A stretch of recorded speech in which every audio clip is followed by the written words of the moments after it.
a small crowd and see if we have others make their way into our new location here soon.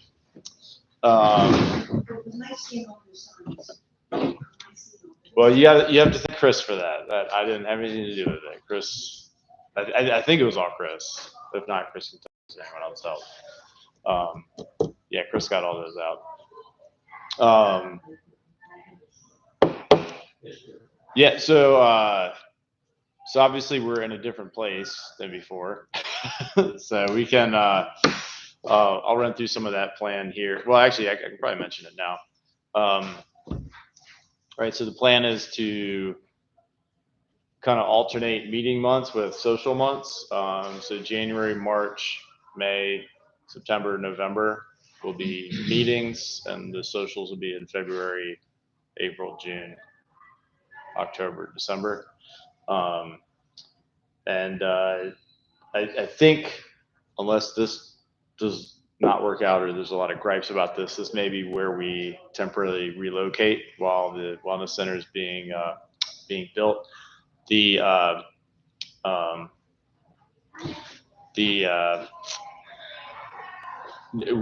probably should see, my understanding is that everyone was out of there last Friday, and you probably should see fencing going up, I don't know, next week maybe, which will cordon off everything, including the parking lot. Part of the green space will still be open for people to use, but they don't have to park on the street. There'll be no parking there anymore. And then hopefully you'll see the excavators start doing to that building what they're doing to DePaul right now. So yeah, I guess that's the plan. Other questions? Does that all make sense? We're trying to limit the disruption till we can get back in there in 2 years or so. All right, well, I'll get us started with Pledge of Allegiance, and then we can get into other things. I pledge allegiance to the flag of the United States of America and to the republic for which it stands, one nation, under God, indivisible, with liberty and justice for all. All right, and I probably should have said I'm Scott Gerlinger. I think hopefully all of you know who I am, but that's me. We've got Gray, our treasurer, in the back if you owe anybody any money, and our illustrious vice president Chris here. Yep. I went over the plan for how we're meeting. Is Toth going to be here? He is not, so I have his report here. Why? Do you have a specific concern for him I need to write down? All right. Well, let me give his report. It's gonna be quick. You won't forget your thing. This will be quick. I'll give him a call. Yeah. So Officer Toth couldn't be here. He said he pulled the stats. He said since our last meeting, and he's shown like a map of the whole Board's Corner Civic League. We only have one reported crime. I feel like I question the statistical correctness of that, but he said we only have one reported crime, that was shoplifting at Walgreens on May 14th. Yeah. There you go. So that's the only report he had. Are there any questions that we need to relay back to him? From anyone? Any crimes or anything, or anything like that? That's what I said. He said the only thing that came up on his report was that shoplifting at Walgreens. Yeah, my street, I guess it was early this month. Well, there was a commotion down on the 7000 block on West. I don't know if it was domestic or not. The officer called me not here. Rescue. Oh, I thought you were on, you're on rescue on the other side. Okay. So it can be brought up. Just curious to see if it was domestic or not. Which is like several fire trucks, squad cars were there. I think it blocked it off temporarily. And I was able to bring it to mind. We have several individuals camping out at the fitness and wellness center, parking lot, playground, and the gravel parking lot over there by the tennis courts. And I'm over it.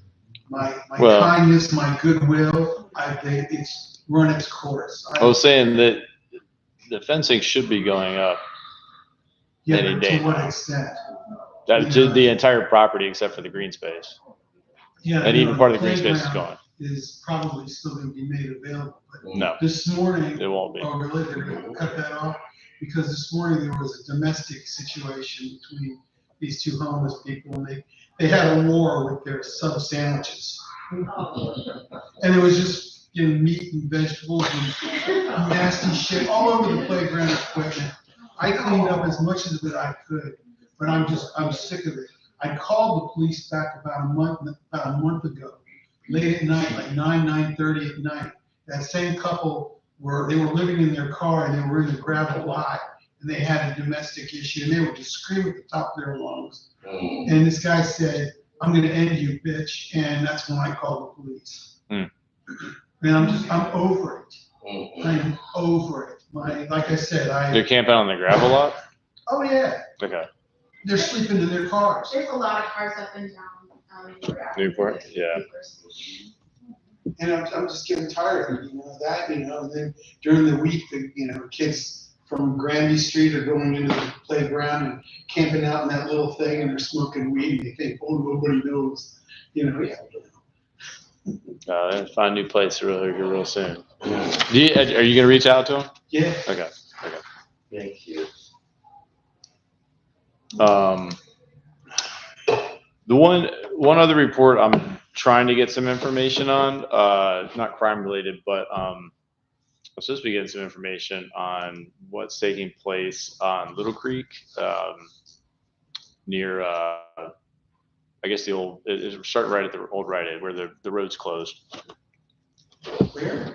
Where Little Creek's closed, where they took a lane out again. Yeah. I'm guessing they just fixed the sewer down from there, and something broke in the sewer just up from there because it looks very familiar. But, anyways, the city was going to try to confirm what was taking place there. All right. Any other questions to pass along to the officer? Okay. All right. Well, I'll move on. So our first speaker tonight is Ella here from the Elizabeth River Project, here to talk about wetlands restoration and some of the things that we can do here in Works Corner too. So I'll turn it over to you. You can go wherever you like. Yeah. Awesome. So I don't want to talk at you. I want to talk with you, right? So I'm Ella DiPetto. I'm with the Elizabeth River Project. How many of you here have heard of the Elizabeth River Project? Awesome. Okay. You're a member. Okay, that was my next question. How many of you who have heard of us are a member or a River Star home? Awesome. Well, our goal is to restore the health of the river, and that doesn't only mean the actual water itself, but the people and the animals and the infrastructure that rely on it. So whether you have a really nice house right on the water or you just live within the community, within the watershed, we want to restore that for everyone. How many of you guys have been here for a long time, decades and decades? Right? The Elizabeth River, one of the most polluted rivers in the country up until recently. I sure did. Yeah. Right. There have been a lot of steps, especially in the watershed. They made an episode of Seinfeld. You remember that? Yes, I do. Yeah. Oh yeah. So I'm sure that you guys can at least look back and see some progress. There have been national efforts focused within the Elizabeth, but also the Lafayette, which is where Ward's Corner kind of faces, but all within the Elizabeth River watershed. Oyster restoration, shoreline restoration. How many of you guys have heard of living shorelines? Do you know what they are and what they do? I feel like I should. So our wetlands, right? What benefits do our wetlands provide us? Habitat, Recreation, if you're a kayaker, if you like seafood, almost all of our important commercial seafood fish live at least part of their life in the wetland. But not even considering any of those, coastal protection from storms, from wave energy, they're really important. And here in Norfolk, we've lost a significant amount of them already. I'm sure within our lifetimes, we've seen some of these marsh islands and fringing marshes at the parks, in people's backyards, slowly going away. I'll pass this out. One side is Crab Creek and one side is Wayne Creek. But this is the shoreline change. This is the shoreline change. So it's kind of hard to see, but this red line here is the shoreline from 1937. Then you have the blue from, or the black line is from 2009, and then our most recent update from 2017. And you can see how drastically a lot of the shoreline is shrinking. And this is due not only to rising water, but erosion, continued boat wakes, right?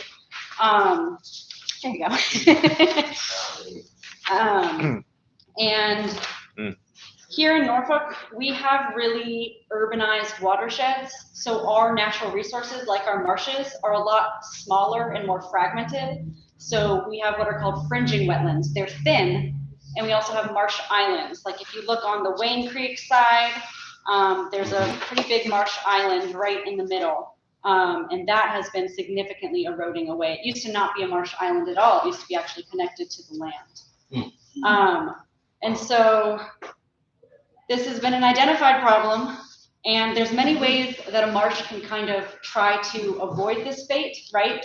One, it can try and move inland. The marsh can actually migrate upland. But, and I'll pass out this little flyer now, if you have a house or a road, the marsh can migrate. It's gonna run right into your house, or run right into your road. So what else can we do? We can restore wetlands. So the Elizabeth River Project does a lot of oyster restoration, marsh planting, rebuilding old wetlands, or creating completely new wetlands.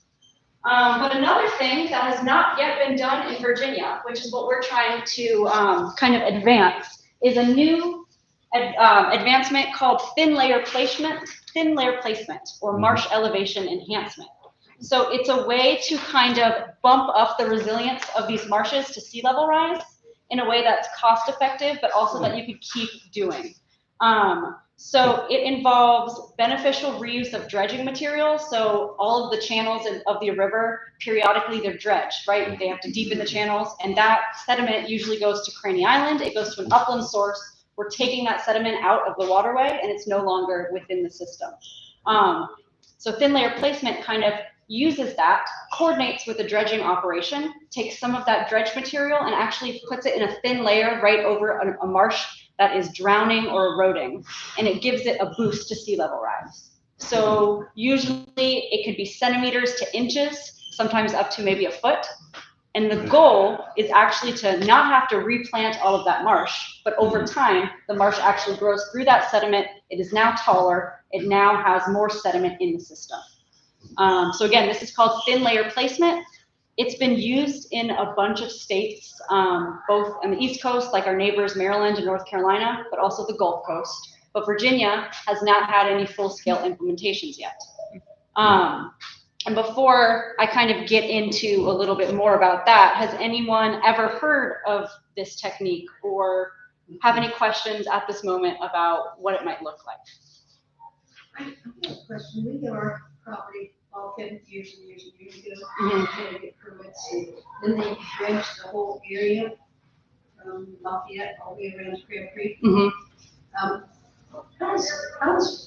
What's the wet names? How does that grow?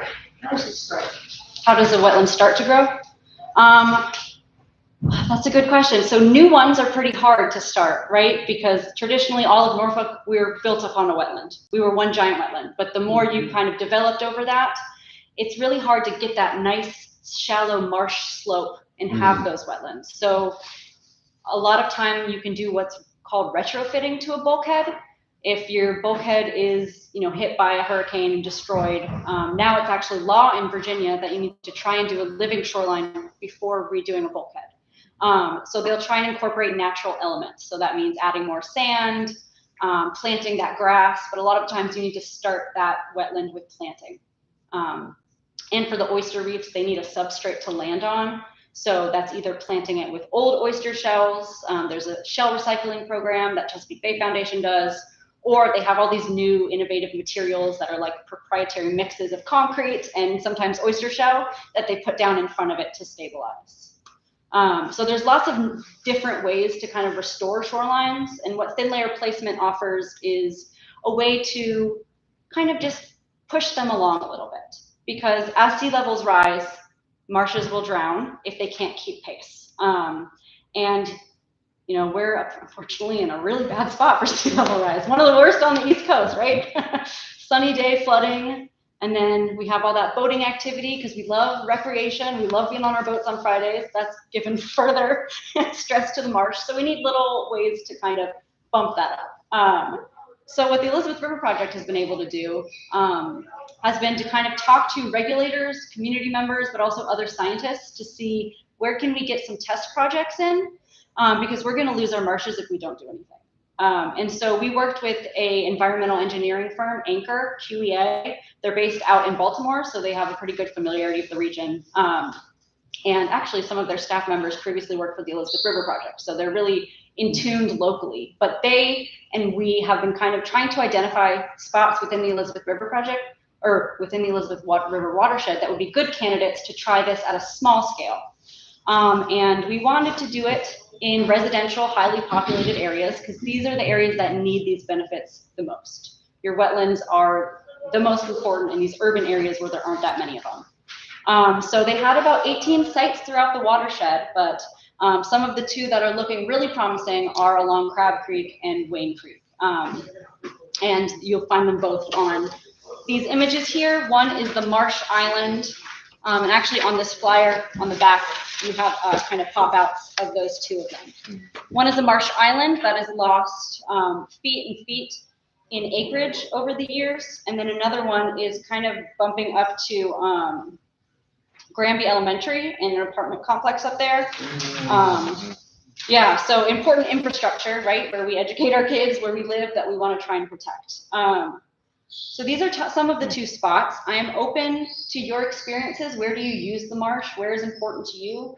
But also wanted to talk a little bit about, if this moves forward, if we have community support, what that process would look like over the next X amount of years that we would be monitoring, hopefully successfully restoring these marsh islands. Yeah.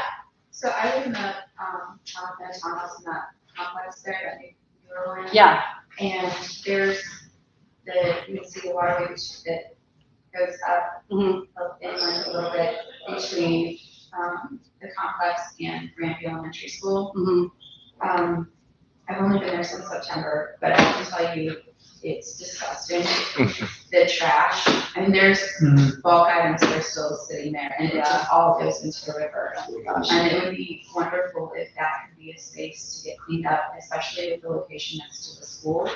And if, there'd be some, because you guys always kind of involve the community, and I think that would be a really nice learning place for the children. Yeah, absolutely. And I believe there's like an outflow right in there. And then so part of what we always try and do is like upland, even away from the marsh, education and trash cleanup. Because what you throw away right here outside this building is eventually going to make it your way right to that marsh. We can talk about it offline. Is dredging good or bad for this project? It's necessary to navigate channels.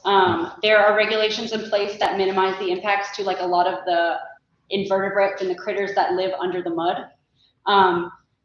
That's one important point about thin layer placement. We're not advocating for new places to be dredged. We're trying to take advantage of dredging that's already happening. So the regulations that the Army Corps has federally, but then also state regulations, are pretty stringent on dredging. They always try and preserve the natural resources around that area. However, some of the residential, like optional dredging for people to have their boat slips, those are a little bit more, they're not necessary for recreation of the waterway per se, but they still happen, and so we can try and take advantage of those. So that's a good question. I'm sorry, Jay. Let's put a kayak in Crab Creek. Mm-hmm. That's what I do. Yeah, exactly. And so you want the wetlands there.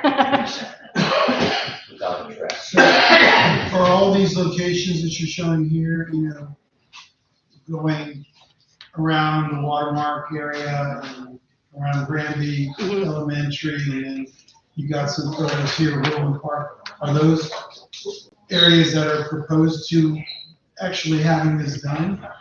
So no, not the entire shoreline that's marked. It's really only specific, on each of the big pages with the images, there's a zoomed in photo. Okay, And so those are a few of the proposed locations. okay, so the zoomed in one? Yes, Okay. and so Oh, for I these see, meetings, I okay. tried to pick sites that were relevant to the I civic didn't needs. get that either. Yes, that's a good point to point out. So the top photo is kind of zoomed out of each individual creek, and the bottom photo is zoomed in on one of those potential sites. So for Wayne Creek, it's that large marsh island that used to be not an island, yeah. Yeah, okay, now that makes sense. I know somebody actually lives on the other side of it. We watched that little island get small. Yeah. So, Adele, Ms. Martin there, she mentioned, the trash Mhm. that collects in there. Is that, is any of that trash like stuff that migrates with the tides?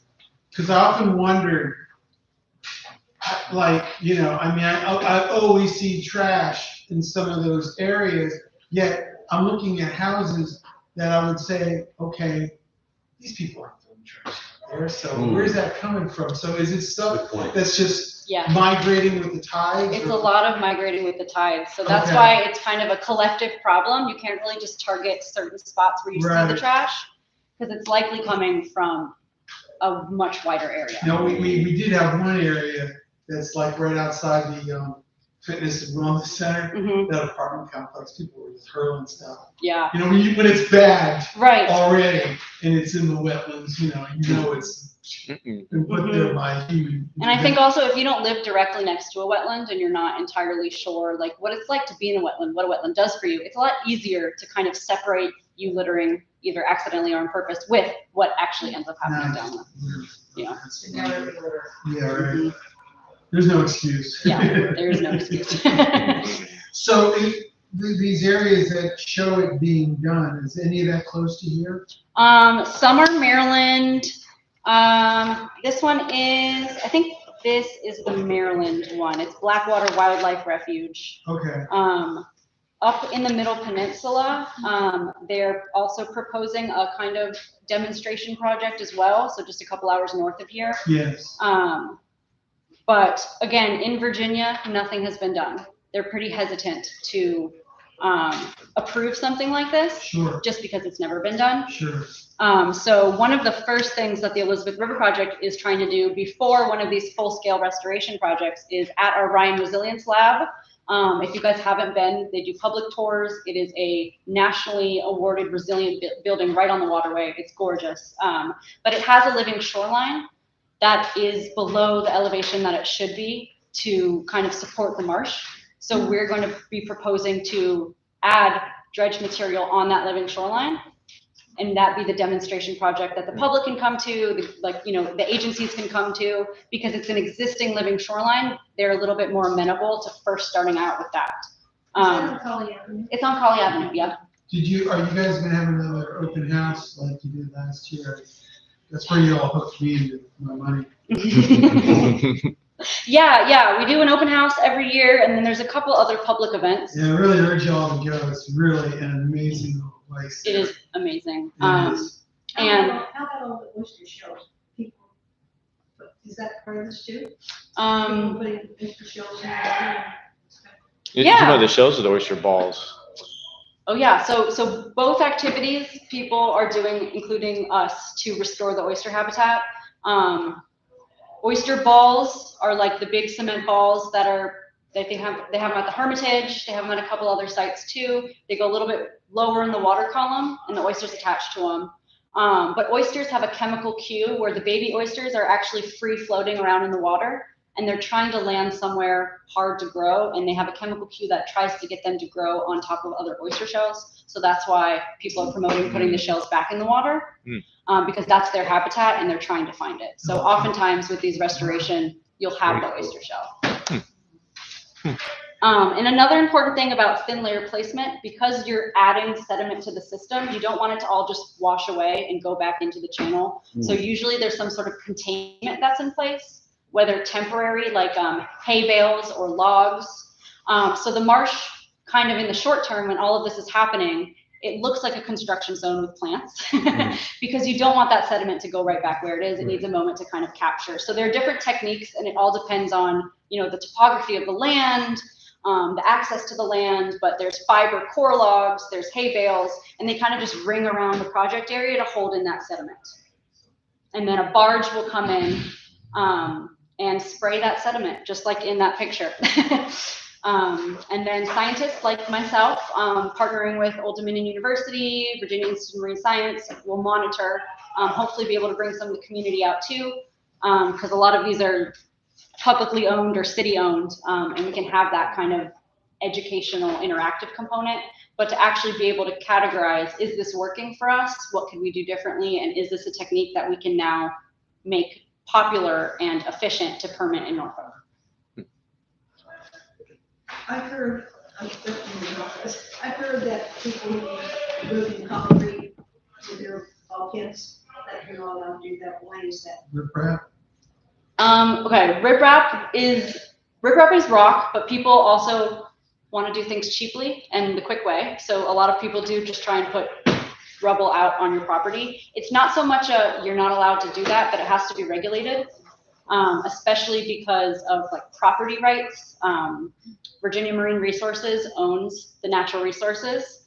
And so up to your land and where that land turns into their land is often very contentious. So there's just permitting processes you have to go through.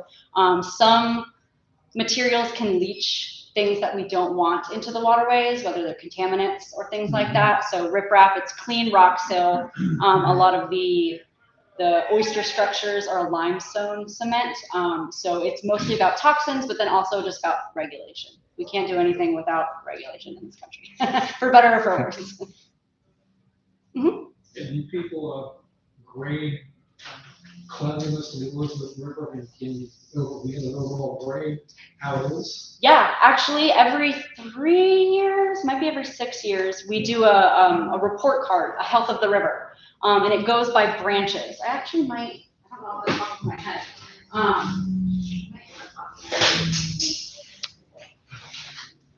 I think we had, I know it's improved. but we had seen that. I can't remember how many years ago now.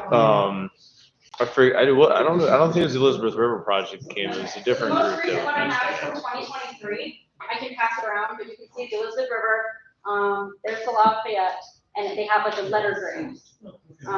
And so I can pass this around if you want to look at it. So I think the next one should be in 2028 or something. If I could ask you also, what about the walls? It's really cool. It is. This is City really walls. I didn't know that. Yeah, so a lot of this is because we're such an industrialized and militarized area. We have some big ports, right? Military, industry. So one way that we go about that is trying like the carrots not sticks method. So we have a Riverstar business program, like I talked about Riverstar Homes program, where we try to come in and highlight businesses that are doing good for the waterways. So we have over like a couple hundred businesses that are working with us to do those practices, especially the ones on the water. Like Buckeye Terminals out in Chesapeake. Actually, this week we're going to plant a couple acres of living shoreline on their property, and they're becoming a Riverstar business. Okay, actually, what parts of the Elizabeth River would you consider the dirtiest? Well, if you look at the report card, one of them has a C grade, I think. I think it's saw a D there too. Oh yeah, a D.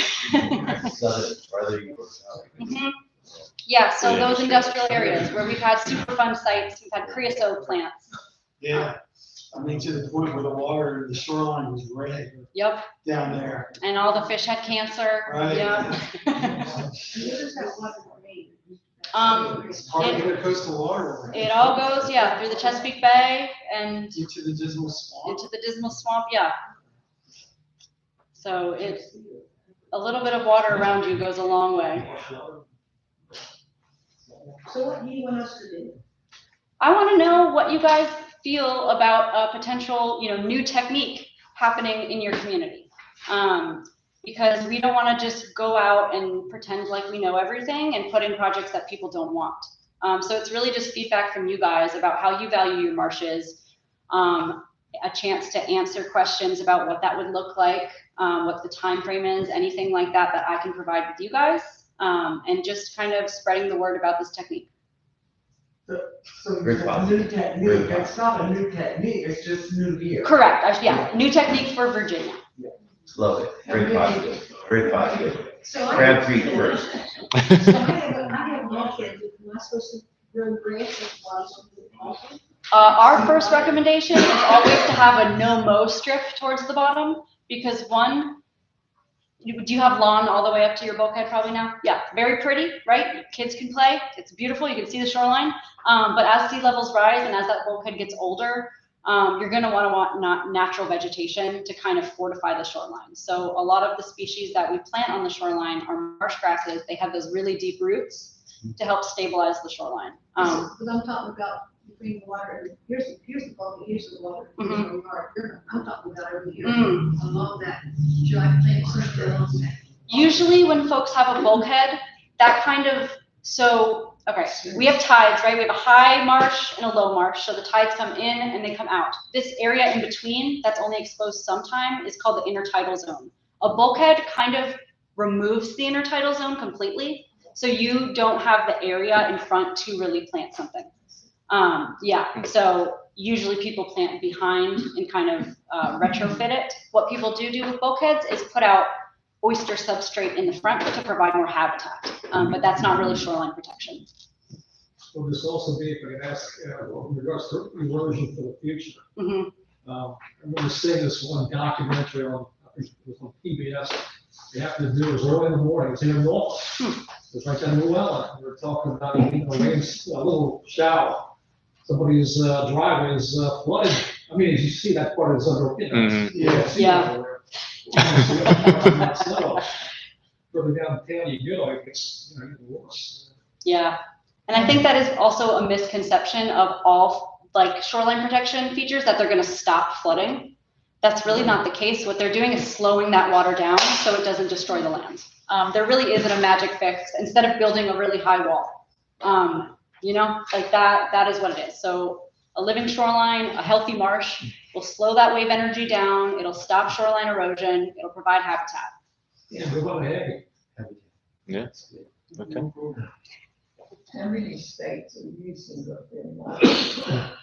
I think most of the Gulf Coast, or most of the coastal states, at least the East and Gulf Coast, are using it.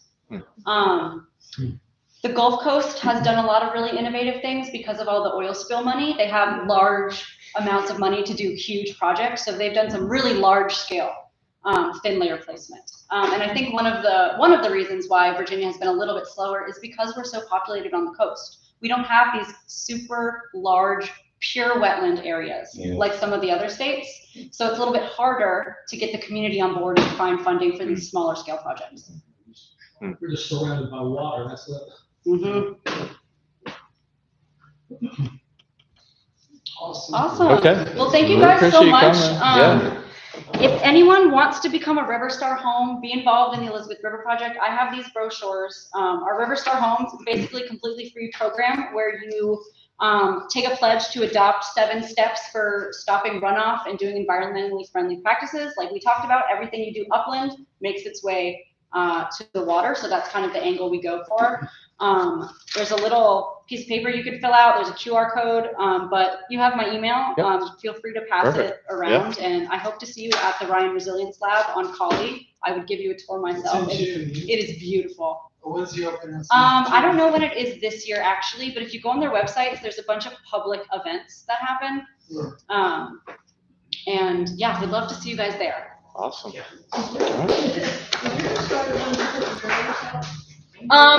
Some do. So with River Star Homes, you get a little flag, yard flag, and then you get signed up to, if you want someone to come and give you recommendations for native habitat or stormwater pollution, you get on that list. So a lot of the Riverstar homes have decided to fund and put in like the rain barrels, yeah. Oh, really? I got my reason. Yeah, there you go. There you go. Thank you. And if you want to just pass it out, I have some, so feel free. I didn't want to open up my mouth and say about the rain barrels unless you were still doing it. Yeah, they've got harder to find the rain barrels and to fund actually. But yeah, harvesting your rainwater is one way to get less pollutants into the water. Absolutely. Awesome. Well, thank you guys. Well, thank you, Ella. We appreciate it.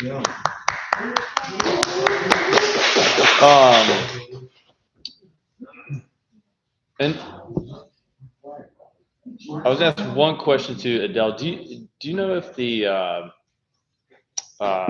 watermark or no, I guess this is, anyways, not the watermark, Westport. Sorry, the other W. Do you know the HOA or the group they got there? Do you know if they could get in touch with Ella too? Yeah, they've changed leadership. Okay. But I can- This way, like yeah, I think I knew who used to do it. Yeah, no, that's a good point. Okay. We had a conversation to us, they were just schools. Okay. Yeah, we haven't Okay. reached out to them. Okay.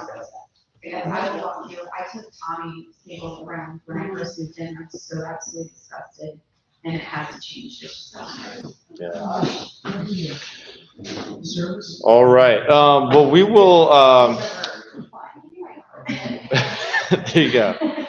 Well, we will switch to discussion on the schools now. We'll have Adele come. I wrote something to Adele last week as the board was saying, well, let's have Adele come talk about some of the school closure plan. And then I actually didn't even know you guys were going to put out an announcement or any release that like last Friday when the news started drumming stuff up. I was like, oh gosh, okay, now this is like really relevant. So, anyways, I guess let you share the update, and I'm sure that's the topic of the hour. Yeah, there's a lot of other things going on too.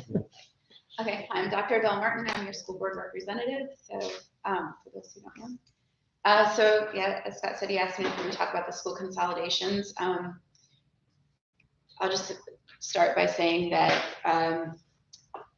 what's going on in the media, because they need to sell papers. It's not the full truth, and what hasn't been communicated is the fact that we have been closing and consolidating schools, restructuring our format of the schooling before I even was on the board. Right. I first started on the board in 2018. So it has been happening. What we're talking about now is a comprehensive redesigning of our school map. And so we always want to involve the community. So we sent out a notice for people to apply. We received 99 applications in 2 weeks, which was pretty amazing. And we work with the same consultant that we have for many years on the either consolidating, rebuilding, all that stuff. But okay, so let me also preface that this isn't all just about physical structure. We want to look at educational planning too. So how can we build a structure that achieves the academic goals that we have as well? And so there's multiple layers to this. So anyways, going back to, we ended up, what I really love about how this process was laid out is that we relied on the experts to go through and vet all of the applicants. And they used a really smart rubric. They didn't want to bring anyone that would be too polarizing. They really want to get this done. And this is the same company that we've worked with for years, but it's the same company that's working with Suffolk, which is on the opposite end where they're expanding. So, this very notable company. And so we selected about 34 people, and they've already met twice. Of course, as soon as we start down this road, and we're delivering actionable items, of course, the city council came in and said, if you don't do this by such and such date, then we're going to take your funding. None of that's going to happen. And also the way the media was saying was we have to close 10 schools in 10 years. And we lifted that. And we never really said that. It just kind of came out. Someone must have said that somewhere, but the school board wasn't saying it. It wasn't coming from us. So when we had a discussion about what is our messaging to this committee, it was more let them decide. Maybe we close 8 schools, maybe we close 12 schools. You know, we want to give them the freedom to make whatever recommendation that they think is best. And when I talk about schools, we're not looking at high schools or middle schools right now. We are looking at only elementary schools. We have too many elementary schools. What we may see is that we take some of the elementary schools and turn them into K-8 schools, or some high schools might start at 7th to 12th grade. So there's things like that's down the road, but that might be included in this recommendation. Again, we wanted to leave it wide open because, you know, who are we to stifle any of the best practices out there? So they should have one more meeting, and then the school board will be presented with their recommendations. So that's where we are right now. Can you tell us the problem? Is the problem people are not having children, they're moving to Virginia Beach and Chesapeake, you can't have enough teachers? Oh, well, What is the? yeah, it's all of that. It's all of it. We're landlocked. So our neighborhoods, you know, are stagnant. People aren't having as many children. There's not as much housing here for families. There's tons of apartments, but those are geared toward medical students and professionals. We need more neighborhoods. Yeah, they have options. I mean, they're growing, you know. The problem with the teachers is always other. I mean, so what's happening with teachers is it's just a reshuffling. So they just move around. Unfortunately, we just lost our principal at Blair to Suffolk. He's going to be a principal out there. He's really good, really good principal. So yeah, it's a lot of just shuffling around. And that's why several years ago, Dr. Birdsong, our superintendent, had come up with all of these really clever names for different ways to capture people and give them stipends or bonuses. So there's one that, you know, you might have moved to another district, but if you come back, you get a bonus on top of multiple other bonuses. And so we're all competing for the same people. That doesn't have anything to do with our accreditations too, so our schools. Well, so accreditation is a whole people are other. moving to where the schools are accredited. Yes and no. But well, I will say accreditation, most of our schools are accredited. There have been some schools that have been falling short, but we have a strategic plan that we're monitoring that very closely. Not that we weren't monitoring it before, but again, what we're also facing is another year of the state changing the accreditation. So it's always a moving target. So it's hard to say, you know, that the school has not been accredited for so many years. You have to say, okay, well, what was the accreditation standards? You know, who was in office, what was going on? So it's yet to. All the students took their XOLs this week, or last week. So we'll be getting that information in August. And it's going to be held to the new standards, so we'll see. But there are some, especially in the elementary schools, there are some chronically underperforming schools. Our reading scores really low since COVID, not just. So what we're seeing. States are having problems. So really low. So what we're seeing, because the students, from pre-K to 3rd grade, that's the real growth area where they go from not reading to reading on grade level. And then they're expected to excel or to maintain or excel from 3rd grade on. And so we are just now seeing the students that weren't impacted by COVID who are hitting 3rd grade, and they're excelling at a faster rate than what we've been seeing since COVID. So that's promising. And we've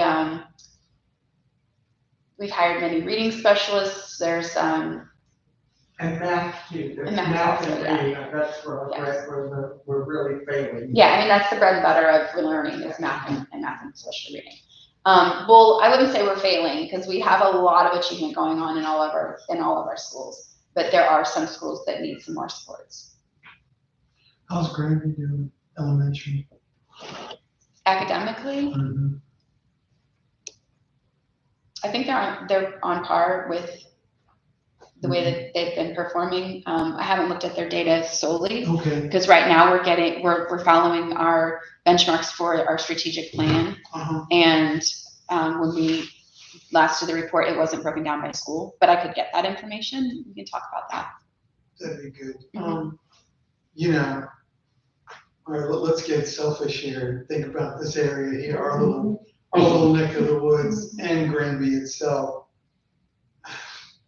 I mean, there's a lot of rumors flying around. Does Granby Elementary have any hope of surviving the closures, or? I mean, as far as this committee is concerned, we don't know. Okay.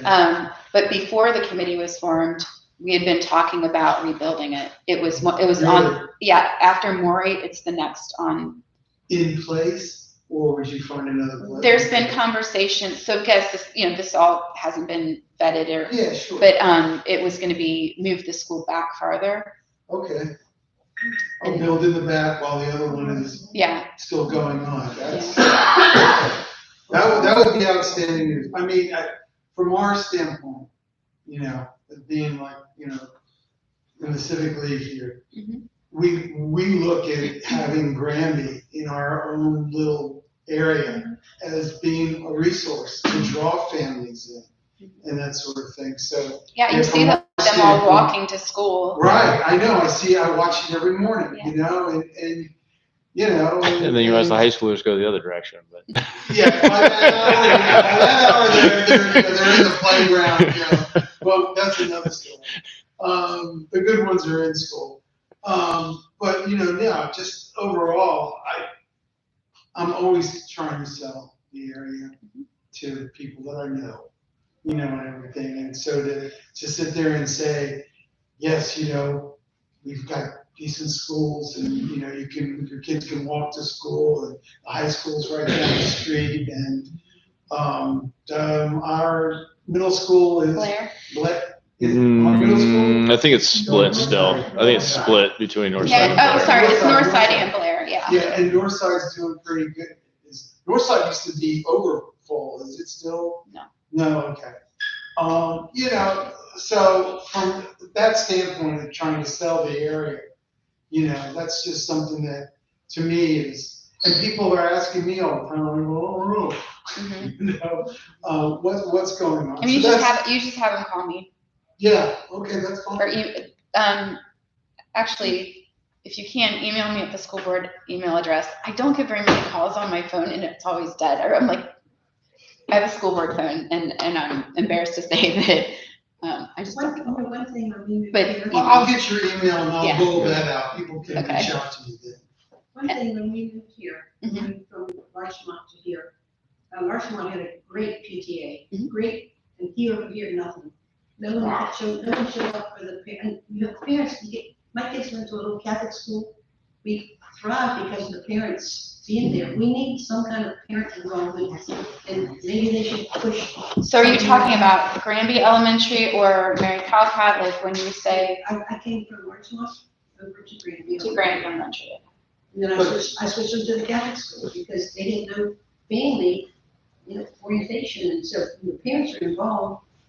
It's like your kids on the FA team, the parents are involved and you do go. Well, I didn't see that at Radio. our last editor, our newsletter editor, she was head of the PTA there, so she was pretty adamant at Yes, its strength, She okay? was. Yeah, Yeah, I see a lot of parents involved over there, but I don't have any data on it, so I'm not. Marchman had a room full, over here there were 10 people. Well, Yeah. some of it has to do with the Is that demographics, like though. together? It has to do with the demographics and how many working parents are in the household. This is much more working class Granby Elementary is than.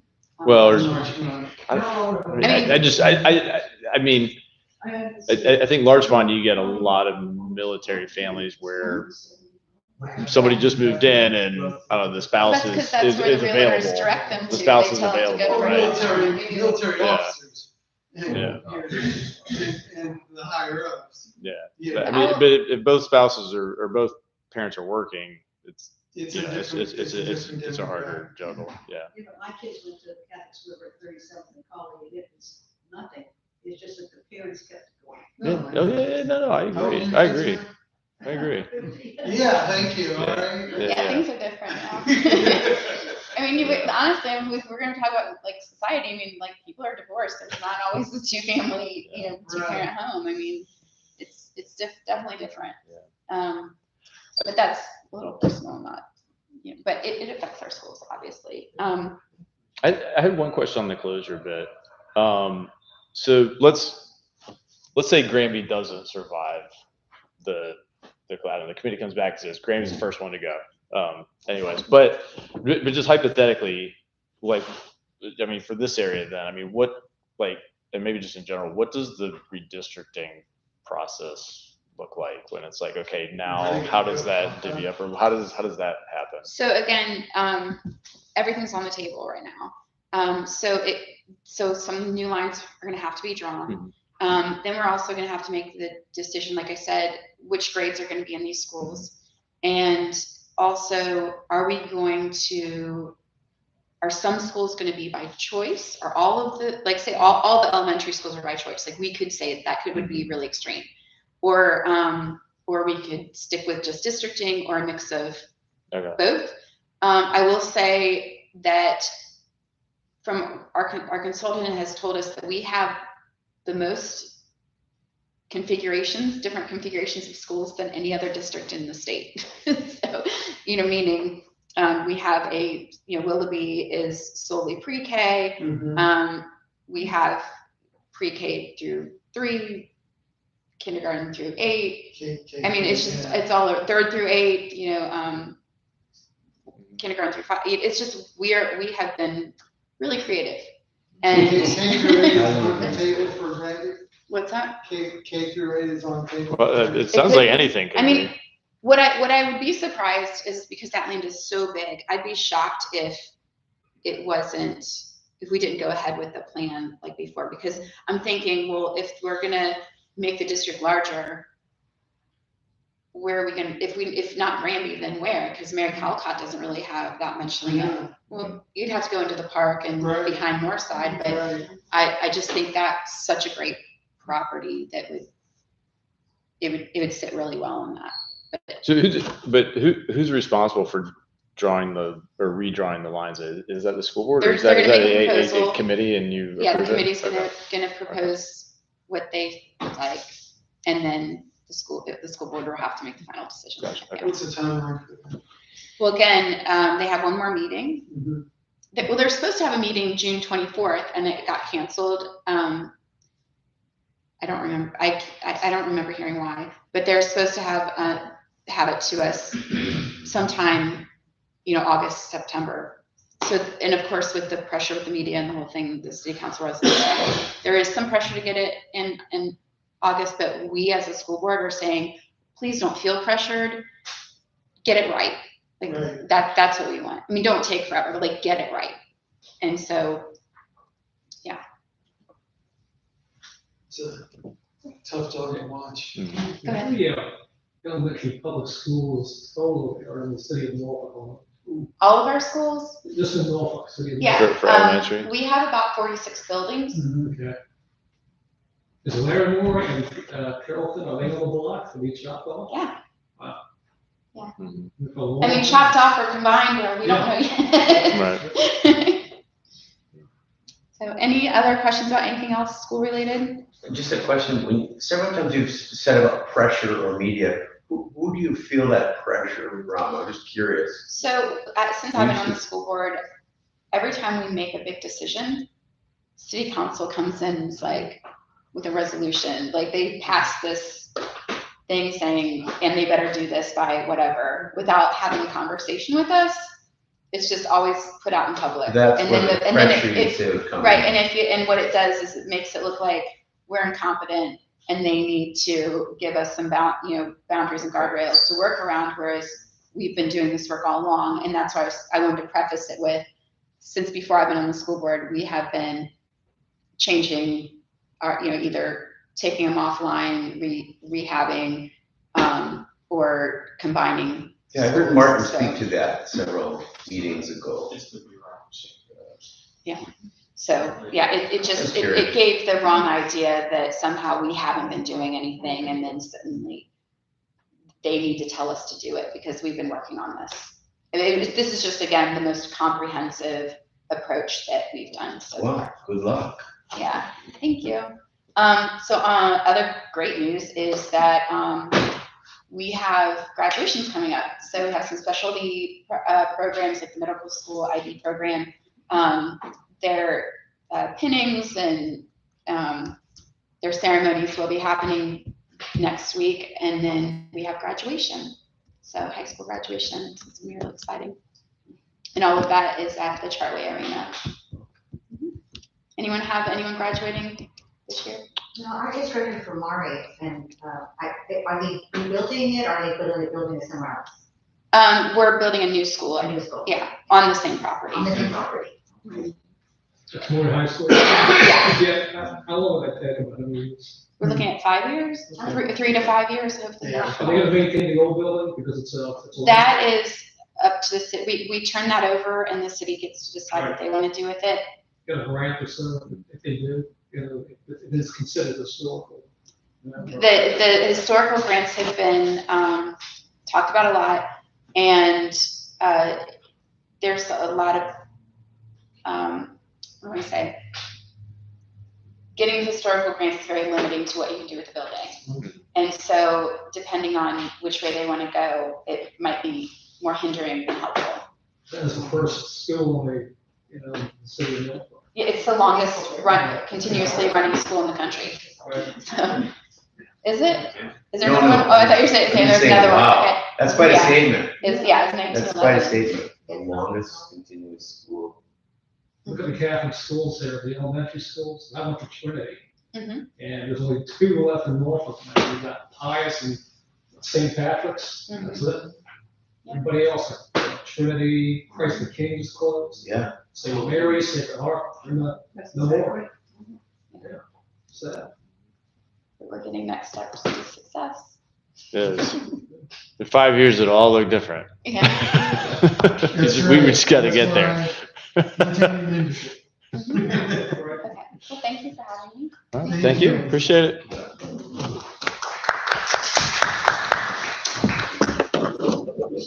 All right, Thank you all. thank you. Let me see. The adopt a spot I wanted to mention. So our current adopt a spot at the Wellness Center is gonna be a construction zone, so they're gonna need a lot of cleanup, but we're not gonna help them with it. We're not gonna be able to help them with that, unfortunately. So the plan is actually Dan Graves, who coordinates that for us. He's set up here in not this coming weekend, because Memorial Day weekend, weekend after, that we're gonna go clean up along Ruthven Road north of Little Creek. So Linda will be clean up your front yard too. Yes. Oh yeah, it's terrible. There's that huge drainage ditch that is part of the option. Yeah. The first question is, who owns the property? and Willie, Do you have a call report? that- Well, Who owns the property? Is the authority has that property? you're talking about the railroad tracks? No, I know who owns the railroad tracks, no railroad. Oh, the actual ditch? From the tracks to the ditch and to the fence behind the house. Who owns that? Is that, I assume that's Virginia Porter for. I would, it's. Titus Town Civic League knows it better, because when they were trying to get the fence repaired along the backside there, it was a big mess trying to figure out who even had the authority to grant Yeah, well, that. that's the thing. But I would have to go ask them, because I forget now. And my contention is Virginia Porter really doesn't care, you know, because Yeah. it's such a mess back there. Yeah. You know, I used to get out there and do it, and then clean it up, and then Well, we're not gonna ask for permission, we're just doing it. We're gonna ask for forgiveness. Yeah, with a bag of trash, yeah. On my, Um, what do you call it, the financial property. It has, military. Oh, really? Hmm, Yeah. okay, Does yours say that? yes, Military. the tracks there, yeah. really? There's no trespassing then. Hmm, Yes. interesting, okay. Goes down to the ditch. Yeah. Are you going down towards? So our plan is, Well, that's because not this the- Saturday, next Saturday, clean up along Ruthven, and then going forward to have Dan strategically pick out other spots that need, maybe that's the worst one, we keep going back there, but What time is that gonna At 9 a.m. on the 9 o'clock 31st. 9 o'clock on Saturday. 9 a.m. on the 31st. I'll be Yep. standing in the prayer rest from the Which, driveway. is that like the third week, when does that happen? No, so on May 31st. Oh. Yep. 9 a.m. on May 31st. Sorry. Yep.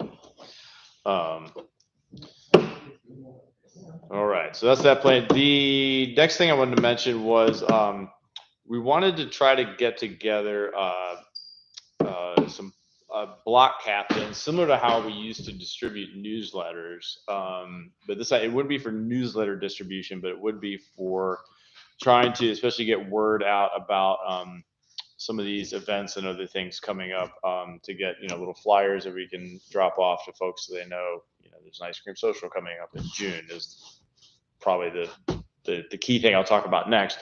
So we're looking for people to take, or actually, Greg, were you bringing a map to help us break down the block captains or get people to sign up? Were you bringing a map to let people sign up for blocks? No. Or were we doing that at the ice cream social? Sorry, I think that was it. Sorry. Sorry. That'll be so at the ice cream social. Sorry. Let me take a step back. I'm sorry. Gray was at the board meeting and then I got confused. So at the ice cream social, we will have a map, and that will be where folks can sign up for a specific block. And so that'll be just basically be in charge of communicating things to that block, and we'll get the stuff to you. So hopefully, think like phone trees, we used to have that kind of stuff.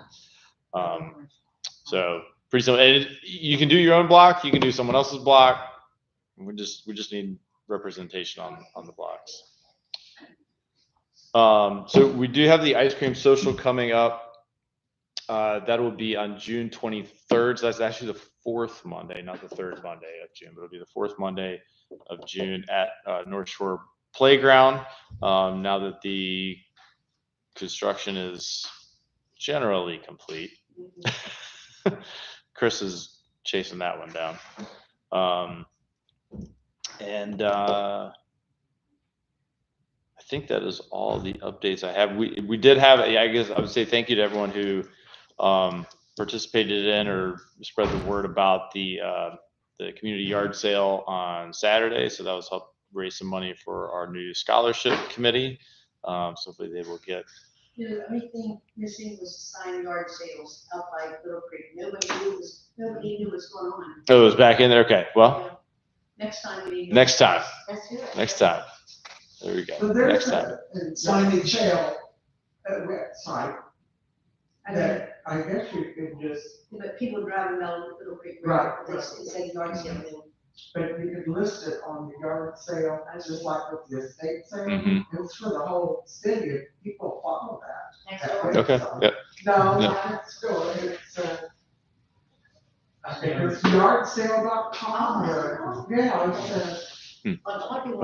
a regular yard sale, but it's for the entire country, but I don't know how you, I'm sure that the website will how to put it on. Mm-hmm. Yeah, you do, you have to key it. Yeah. Give you all the yard sales.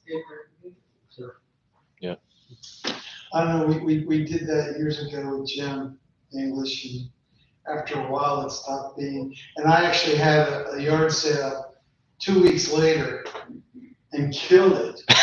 Well, But the week of the actual yard sale event, I couldn't. sometimes it just has to do with the week. It knows. Now I Yeah. just give it away. Yeah. Well, I think they timed it this time to time it with Greek Fest. So maybe next time we need yard sale signs that point people away from Greek Fest and get them up to the neighborhood. So obviously Martin is not here tonight. Martin is out in Las Vegas right now. And has been assigned the task of money. no, he's not raising money. He is trying to get coordinate getting the a tenant that the Canadians will agree to let into the old Farm Fresh property. So that is his specific primary task out there right now. You want any retail? You want any retail? No, there's no specific updates on the retail. I know they are still trying to actively work on getting something into the Rite Aid spot, and also fill up places in the Midtown Center. But, you know, they'll tell you is they've told the landlords of the new landlords of the Midtown Center.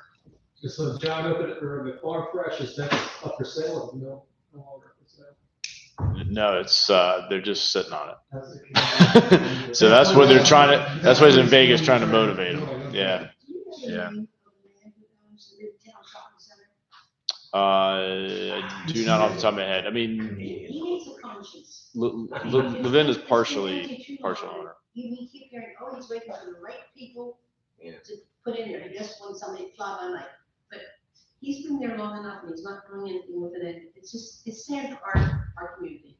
Yeah. And I wanna. I don't disagree. I just wanna bring him a letter.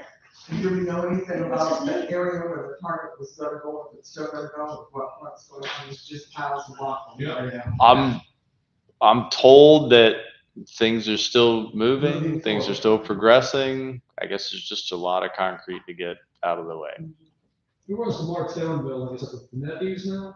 No, that's sold. No, that's what's sold. That's So, what she's talking about. It's on 21st Street, they say. well, yeah. So Richard Levin is a part. He's a part owner. He's not the majority owner of it. I don't know who the Is majority that owner Levin's is. Levin's furniture? But that's a good news. So he knows what he's doing, but it's a tricky market right now, I think. There might be a nice little car show up there on Yeah. the grocery store parking lot, yeah. They said they're gonna be their first Saturdays of every month. Okay. Where, which part? Okay. Farm Fresh. Yeah. It was on the open. Yeah, he did have some. It doesn't really do anything, but I was surprised there were people from Virginia Beach, from Suffolk. Yeah. Black Marks did pretty good. Yeah. Whoever Black Marks got. Yeah. They did okay. Masons used to do that. Food truck pretty soon.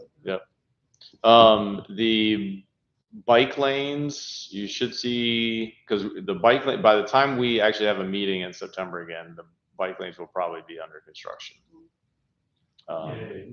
Well, that's the reason why there wasn't a drive-through at the Greek Festival. No, it's no connection.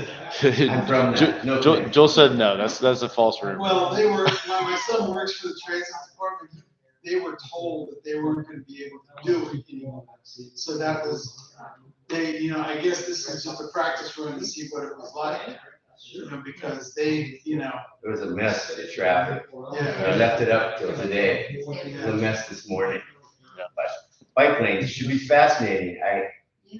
I guess the study proved that that's gonna be Yeah. great for Well- bikers and cars, pedestrians. And as the city council would reprimand me. So I have to make sure I say it's not just bike lanes, it is also pedestrian improvements and other. Well, I told Safety people to leave improvements along the barriers. corridor. It's not just like painted, like, Right, correct. It's gonna be There'll be barriers. barriers, They're so- putting in some more crosswalks with blinkers it should and, be fascinating because the traffic moves through there at 45, 50 yeah. for hours. in the I morning. think it needs to slow down. Oh, guaranteed, but just when you take a lane, Yep. Well, it's only 1 3/4 of a mile. well, I That understand. is 6 lanes. you know, Everything else is, all the way to. most of Granby Street is a 4-lane road. And then you run to the train. Yeah. No, it's a city, it's a city, you Yeah. can have it. I mean, Yep, and our highway We construction. have a house that, is right across the street from our house that has been vacant for 3 years, Mm. way before that. So, and I know that they have, anyway, so it's like, is there rules about that? Because we wanted to inquire about it, there's somebody living there. It's the corner, pretty much, at the end of North Shore. Right by that sewage pump station. It backs up to the water. Oh, I know what you're talking about. It's a young lady who owns it, her mom owned it, and Right. her mother died. Right. She doesn't wanna let go of it, and she just keeps paying the taxes, and I mean, it's from, just from recent experience with other properties. I mean, it really just comes down to if there's something that, code enforcement can, do something. That's what it comes down to. well, she ran it all down.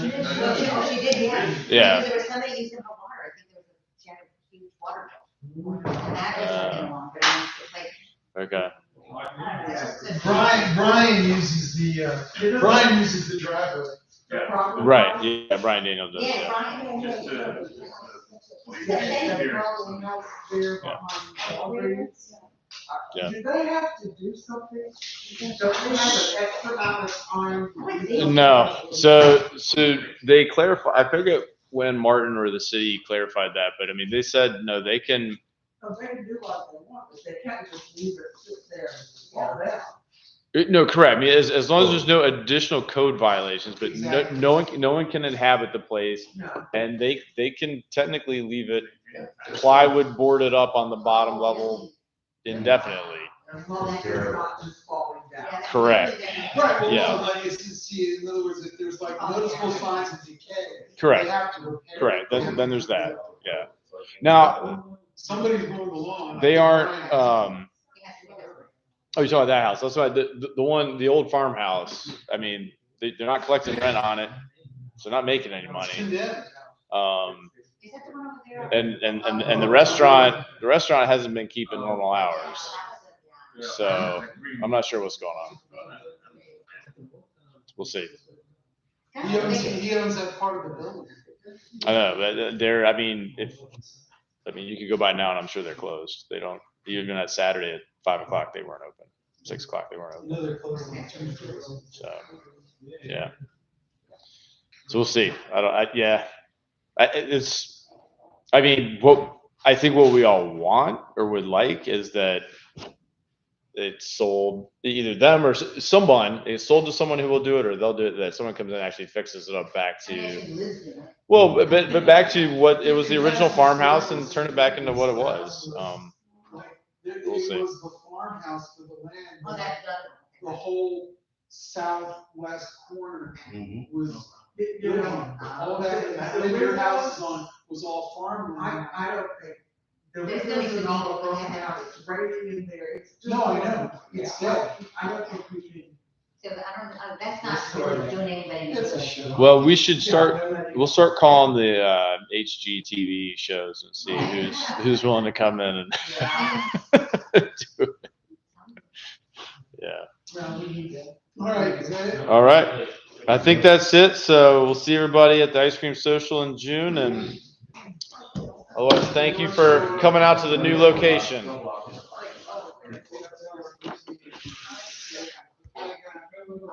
North